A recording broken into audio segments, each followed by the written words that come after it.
끝까지 뚜껑을 다 열어봤지만 결국 어차피 우승은 흥국생명은 나오지 않았습니다. 적어도 정규리그에서는 그랬습니다. 물론 아직 포스트 시즌이 남아있기는 하지만 분위기가 중요한 단기전의 특성상 흥국생명에게는 결코 쉽지 않은 싸움이 될 것으로 보입니다.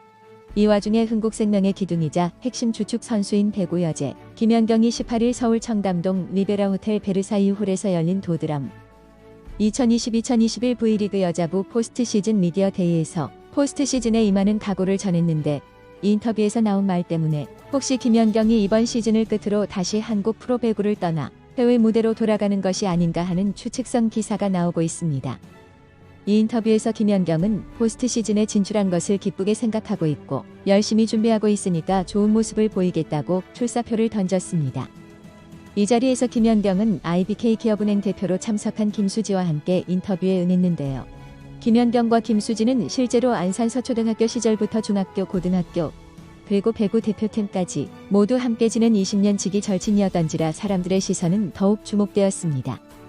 그래서인지 김연경이 김수지와는 서로 너무 잘 알고 있어서 딱히 선전포고를 할 게 없다고 말하자 김수지가 김연경이 빨리 휴식을 취하는 것도 나쁘지 않다며 맞받아치면서 서로를 너무나 잘 알고 있는 모습을 보였습니다.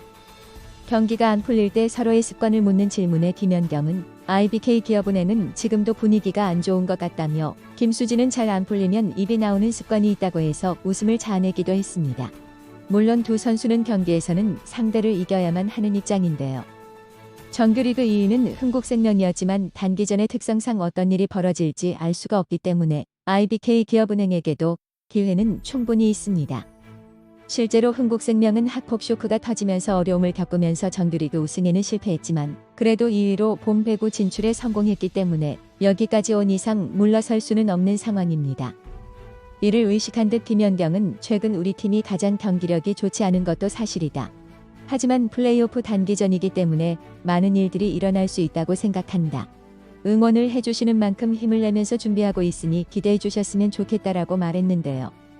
앞서도 계속 말씀드린 것처럼 흥국생명은 일단 플레이오프에서 무조건 IBK 기업은행을 꺾어야만 챔피언 결정전 무대에 올라 정규리그의 아쉬움을 달랠 수 있습니다.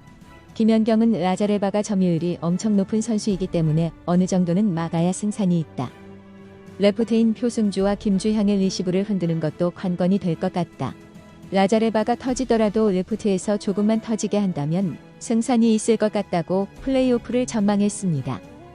그런데 문제는 김연경이 여기서 정말로 어떻게 될지 모르는 상황이다.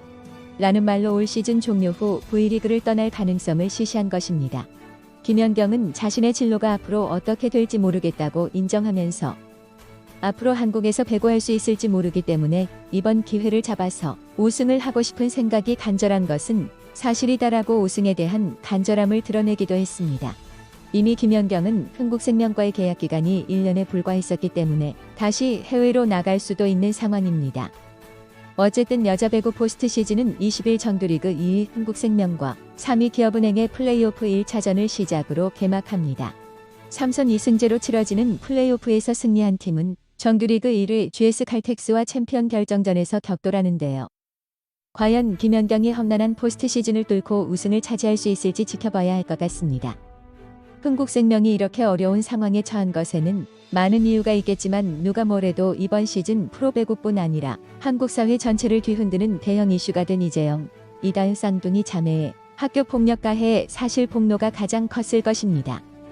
실제로 지난 시즌이 끝나고 자유계약 선수 자격을 얻어 흥국생명에 합류한 이다영은 입단 직후의 한 인터뷰에서 사람들이 그래도 뚜껑은 열어봐야 안다고 하는데 열 필요도 없다면서 자신만만해했습니다. 심지어 당시에는 배구 여제 김연경이 팀에 복귀하겠다는 의사를 밝히기 전인데도 그랬습니다. 그러나 학교 폭력 가해 사실이 밝혀지면서 이다영은 뚜껑을 다 열어보지도 못한 채 쌍둥이 언니 이재영과 함께 코드를 떠나야 했습니다. 그 탓에 김연경 혼자 남은 뚜껑 8개를 열어야 했습니다. 그 결과 승점이 나온 뚜껑은 2개밖에 없었고 나머지 6개는 전부 꽝이었습니다. 일단 뚜껑 8개를 여는 동안 김연경이 그 전만 못했던 건 사실입니다. 김연경은 2월 5일 GS 칼텍스전까지 프로배구 2020-2021 V리그 여자부 22경기에서 공격 효율 0.364를 기록했지만 이후 8경기에서는 0.25에 그쳤습니다. 그러니 김연경이 조금 더 결정력을 보여줄 필요가 있다는 이야기가 잘못된 지적이었다고 하기는 어렵습니다. 이렇게 공격 효율이 떨어진 제일 큰 이유는 역시 세터 교체라고 할 수 있습니다. 이다영은 김연경이 공격 효율 0.380을 기록할 수 있도록 공을 띄워주는 세터였습니다. 이다영이 공을 예쁘게만 올려주면 김연경이 알아서 예쁘게 요리하는 게 가능했던 것인데요. 반면 김다솔은 김연경으로부터 공격 효율 0.311을 끌어내는 데 그쳤습니다. 기본적인 세팅 능력 자체가 김다솔이 이다영보다 한 수 아래인데다 김연경과 호흡도 더 잘 맞지 않았습니다. 이다영이 다른 선수에게 공을 띄웠을 때 공격 효율은 0.266이었고 김연경에게 띄우면 이 기록이 42.9% 올랐지만 김다솔은 0.245에서 26.9% 오르는 데 그친 것입니다. 단, 공격 효율 0.29 자체가 아주 못한 성적이라고 보기는 어렵습니다. 시즌 전체를 놓고 보면 공격 점유율 15% 이상을 선수 가운데 공격 효율이 0.29 이상인 선수는 김연경을 제외하면 현대건설의 양효진, GS칼텍스의 이소영과 러치 등 4명밖에 없습니다.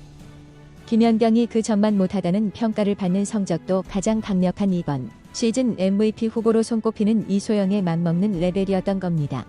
그것도 사실상 생애 처음으로 주전 구실을 맡은 데다 자신과 호흡이 잘 맞지 않는 세터가 띄운 공을 때려서 남긴 기록입니다.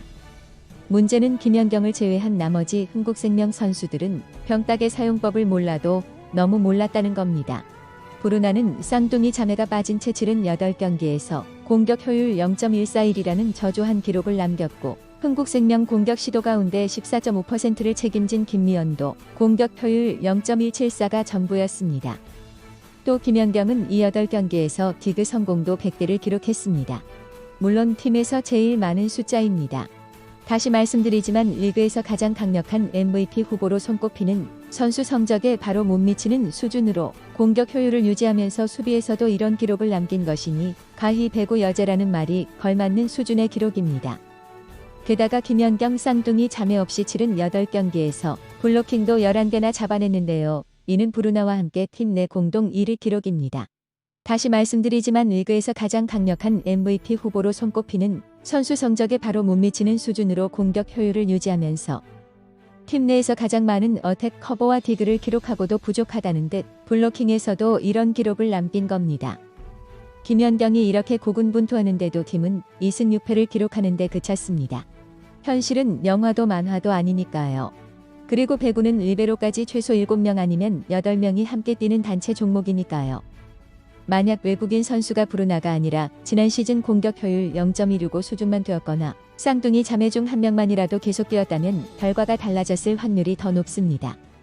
그러나 지금 상황은 이미 엎질러진 물. 지금 흥국생명은 플레이오프에서 IBK 기업은행을 물리칠 거라고 장담하기도 힘든 게 사실입니다. 그렇다고 김연경에게 책임을 물을 수 있을까요? 김연경은 팀을 망가뜨린 장본인이 아니라 어떻게든 수습에 나선 주인공에 가까울 겁니다. 그런데도 정규리그 최종전이 끝난 뒤 동료들에게 미안하다고 말했습니다.